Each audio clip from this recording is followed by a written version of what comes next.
तो हेलो दोस्तों, स्वागत है आपका स्पार्कीफाई क्लासेस में। आज हम लोग बात करने वाले हैं क्लास 10th के लाइफ प्रोसेस नामक चैप्टर की, जो कि बायोलॉजी का फर्स्ट चैप्टर है। और यहाँ पर हम चर्चा करेंगे कि जीव जो होते हैं या कोई भी लिविंग थिंग्स जो होते हैं वो कैसे जीवित रहते हैं, ठीक है, और अपने लाइफ में, पूरी एंटायर लाइफ में वो क्या कौन कौन से प्रोसेस करते हैं जिससे कि उनकी इस पूरी एनवायरनमेंट में जीवित रहने की जो घटना होती है वो चल रही होती है। ठीक, अगर हम बात करें तो इन सभी प्रक्रियाओं को हम कहाँ पढ़ेंगे? लाइफ प्रोसेस के अंतर्गत, जिसे हम लोग हिंदी में कहते हैं जैव प्रक्रम। ठीक है, अगर हम इसको क्या कहते हैं? जैव प्रक्रम कहते हैं, और दूसरी भाषा में क्या, इसे हम लाइफ प्रोसेस कहते हैं। अब इसकी हम अगर बात करें तो लाइफ प्रोसेस जो होती है, तो सबसे पहले हम यहाँ बात करेंगे इसकी डिफिनीशन की, फिर उसके बाद बात करेंगे कि लाइफ प्रोसेस के अंतर्गत कौन कौन सी प्रोसेसेज आती हैं जो कि क्या करती हैं कि किसी लिविंग थिंग्स के लिए, उसके लाइफ के लिए कितना ज़रूरी होती है। इस बात पर भी हम लोग चर्चा करेंगे। लेकिन आज हम बात करेंगे कि सबसे पहले क्या, कि लाइफ प्रोसेस होता क्या है। तो लाइफ प्रोसेस की अगर हम बात करें तो यहाँ पर अगर हम देखें कि कोई भी लिविंग थिंग्स, मतलब वह चाहे यूनिसेलुलर हो चाहे वह मल्टी सेलुलर हो, लेकिन वो क्या होना चाहिए? लिविंग थिंग्स होना चाहिए। मतलब एक कोश की हो या बहुकोश की हो, वह क्या होना चाहिए? सजीव होना चाहिए। तो वह अपने जीवन में जितने भी जैव रासायनिक प्रक्रियाएं करता है, जैव रासायनिक मतलब क्या होता है कि जो क्या हो कि जीवों से संबंधित क्या हो, कुछ रासायनिक प्रक्रियाएं हों। ठीक है, तो वह जितना भी जैव रासायनिक प्रक्रियाएं कर रहा होगा वह सब क्या कहला रहा होगा कि क्या कहते हैं? जैव प्रक्रम कहला रहा होगा। लेकिन अब हम लोग देखेंगे कि जैव रासायनिक प्रक्रियाएं हैं क्या क्या। तो सबसे पहले क्या होगा कि हम लोग पढ़ेंगे यहाँ पर क्या, कि पोषण के बारे में, जहाँ वह क्या कर रहा होगा कि भोजन ग्रहण कर रहा होगा। फिर उसके बाद बात करते हैं हम लोग रेस्पिरेशन के बारे में, जहाँ क्या हो रहा होगा कि वह भोजन जो होगा, रेस्पिरेशन के दौरान हम ऑक्सीजन लेंगे, वह भोजन फिर क्या हो रहा होगा कि ऑक्सीजन की उपस्थिति में ऑक्सीडाइज होकर के एनर्जी बना रहा होगा। फिर यहाँ पर हम बात करते हैं आखिरकार ये जो फूड मटेरियल है ये कैसे उसके बॉडी में घूम रही होगी। तो इन सब की विशेष डिटेल चर्चा हम लोग इस चैप्टर में करने वाले हैं। लेकिन अब हम बात करते हैं सबसे पहले इसकी डिफिनेशन की, लाइफ प्रोसेस होता क्या है। तो सभी जीव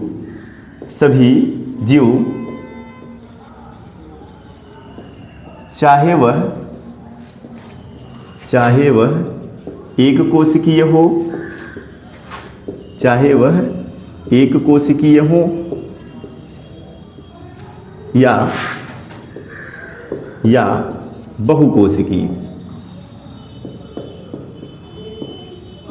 बहुकोशिकीय, ठीक, लिख देते हैं यूनिसेलुलर हो, ठीक, या हो मल्टी सेलुलर।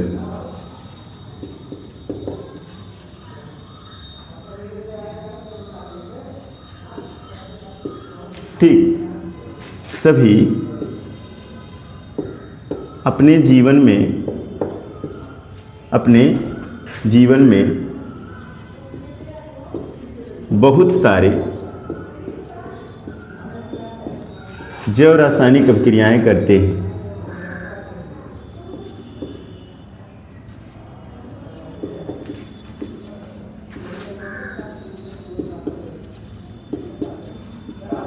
अभिक्रिया करते हैं जो कि उनके शारीरिक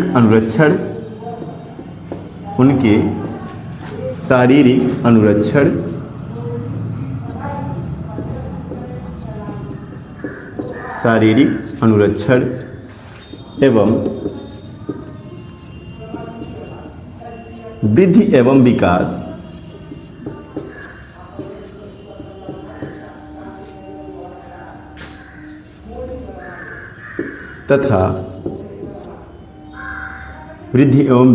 तथा नए संतति की उत्पत्ति हेतु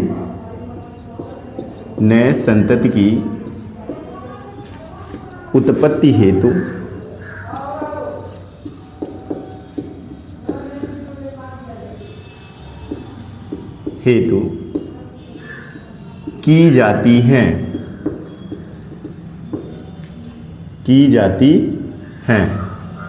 हो गया? यह समस्त प्रक्रम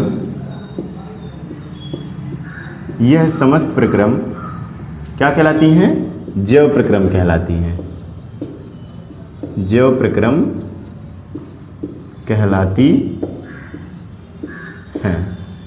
ठीक, दूसरी भाषा में एक और परिभाषा इसकी बनती है, दूसरी डिफिनेशन बनती है कि सभी जीव जीवित रहने के लिए अपने जीवन में समस्त जो जैव रासायनिक प्रक्रियाएं करते हैं उसे हम क्या कहते हैं, जैव प्रक्रम कहते हैं। एक ऐसा भी परिभाषा लिख सकते हैं।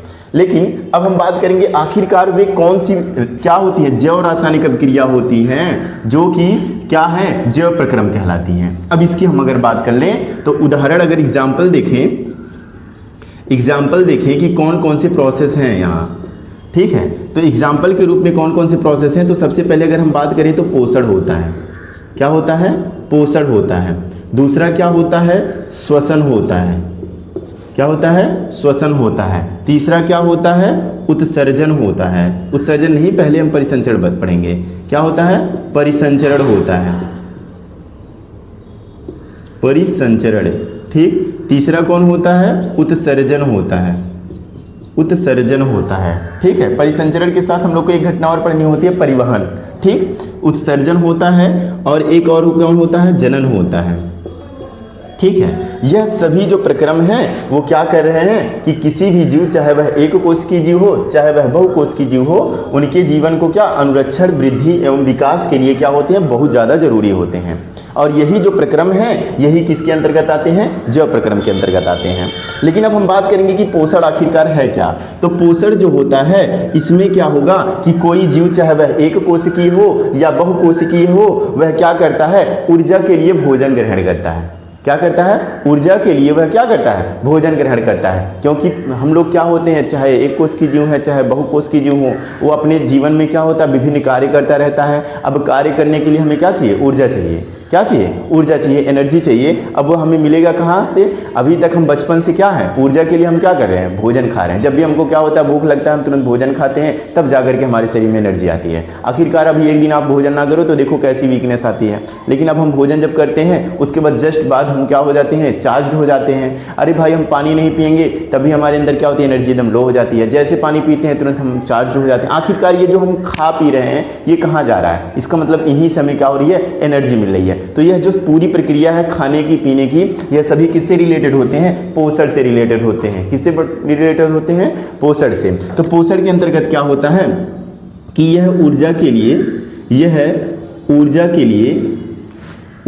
लिए जरूरी प्रक्रम होती है, जरूरी प्रक्रम होती है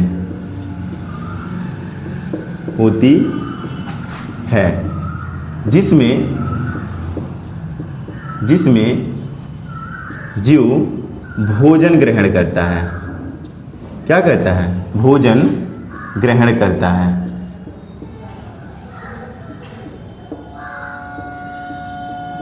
ठीक है। और दूसरा घटना क्या है, श्वसन। दूसरी घटना क्या है, श्वसन। यहाँ क्या होता है, श्वसन को हम लोग अगर देखें तो इस प्रक्रम में जो भोजन हम ग्रहण किए हैं, जो भोजन जीव ग्रहण करता है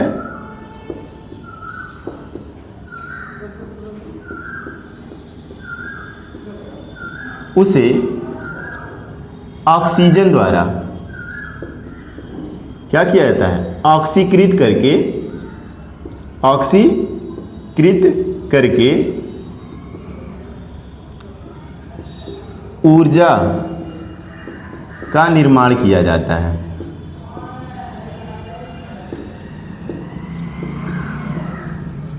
मतलब इसके बिना हमारी पोषण की घटना पूर्ण रूप से पूर्ण नहीं हो सकती है। ठीक है। जब हम लोग पोषण मतलब भोजन ग्रहण कर लिए, इतना ही नहीं होता, उसको हमको क्या करना है कि ऑक्सीजन की उपस्थिति में ऑक्सीडाइज करना है। ऑक्सीडाइज करने के बाद उसमें से एनर्जी निकलेगी, फिर वह एनर्जी हमारे शरीर में क्या होती है, उपयोग में आती है।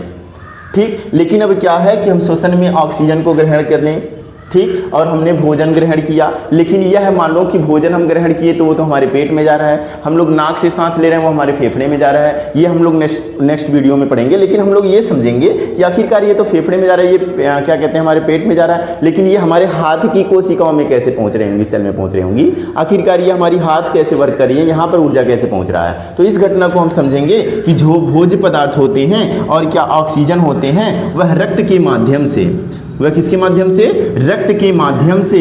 कहाँ? शरीर के समस्त भाग में पहुंचते हैं। कहाँ पहुंचते हैं? शरीर के समस्त भाग में। अब शरीर के समस्त भाग में रक्त के माध्यम से यह जो ऑक्सीजन है और भोज्य पदार्थ हैं, इनको पहुंचाना ही क्या कहलाता है? परिसंचरण कहलाता है। क्या कहलाता है? परिसंचरण कहलाता है। अब इसको भी हम लोग लिख लेते हैं कि यह इस प्रक्रम में ऑक्सीजन तथा भोज्य पदार्थ को, इसको भोज्य पदार्थ को रक्त के माध्यम से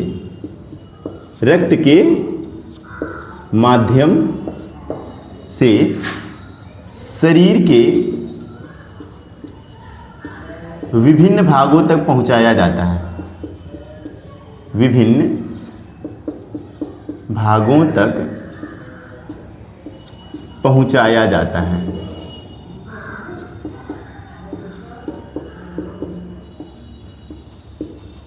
ठीक, ये हो गया परिसंचरण को लेकर के।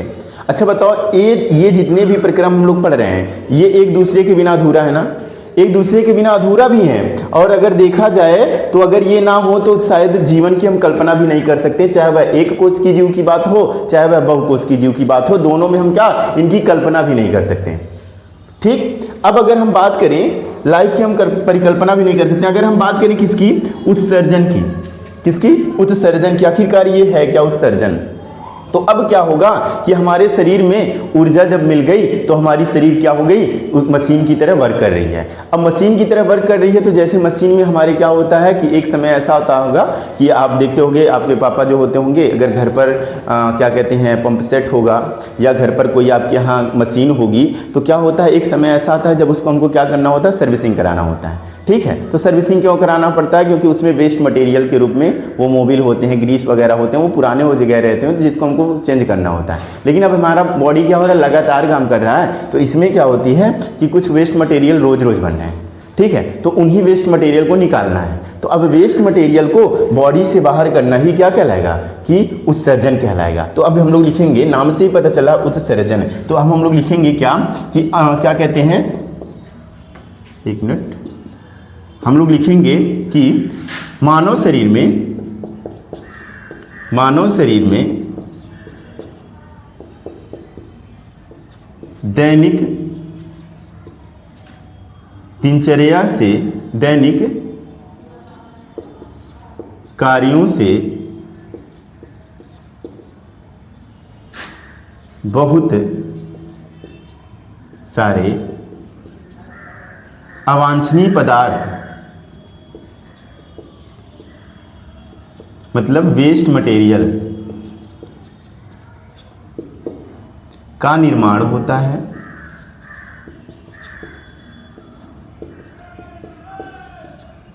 इन्हें शरीर से बाहर करना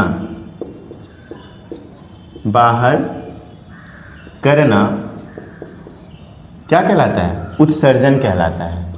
क्या कहलाता है? उत्सर्जन कहलाता है। ठीक है, तो यह भी अगर हम लोग क्या करें कि ये अवांछनीय पदार्थ जो है, वेस्ट मटेरियल जो है, अगर ना निकालें तो क्या होगा? एक समय ऐसा आएगा कि जब हमारी बॉडी क्या होगी कि पूरी तरह से क्या हो जाएगी? पॉइजन स्टेज में आ जाएगी। मतलब पूरी तरह से हमारे शरीर में क्या हो जाएगा कि विष उत्पन्न हो जाएगा, जिससे क्या होगा कि व्यक्ति की धीरे धीरे मृत्यु हो जाएगी।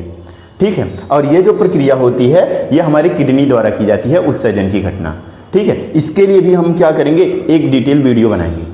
ठीक, उसमें एक एक टॉपिक को हम लोग अभी बढ़िया से, ये इतना ही नहीं खत्म होगा, अभी एक एक प्रोसेस के लिए क्या होगा? एक पूरा वीडियो रहेगा जिसमें हम लोग एक एक प्रोसेस की डिटेल क्या करेंगे? चर्चा करेंगे। ठीक, अब हम लोग जनन की अगर बात करें तो जनन जो है वह नए संतति की उत्पत्ति से रिलेटेड है। ठीक, और क्या है यहाँ पर हम लोग समझते हैं कि जनन एक ऐसी प्रक्रिया होती है, यह प्रक्रम किसी जीव द्वारा अपने अस्तित्व को बनाए रखने के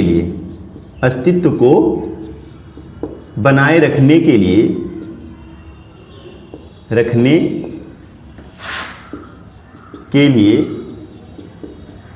किया जाता है। अगर यह प्रक्रिया ना हो जनन की तो क्या होगा कि एक समय ऐसा आएगा कि जब यह पूरी पीढ़ी खत्म हो जाए तो अगली पीढ़ी का दर्शन ही ना हो। जैसे मान लो कि अगर मान लो कि इस समय पूरा सिर्फ आप लोगों को क्या दिख रहे होंगे, मान लो आपके गांव में कौवे हैं। अब क्या किया जाए कि कुछ ऐसा कर दिया जाए कि अब कौवे इस समय जनन ना कर सकें।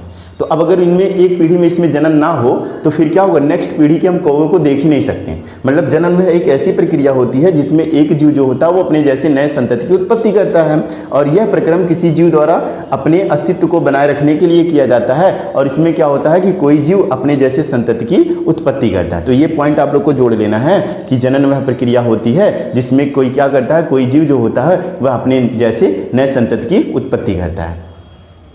ठीक, तो ये हो गए हमारे जैव प्रक्रम के कुछ मेन पॉइंट थे, उनको हमने आज देख लिया। लेकिन अब इसी बात पर हम चर्चा करेंगे कि पोषण क्या होता है।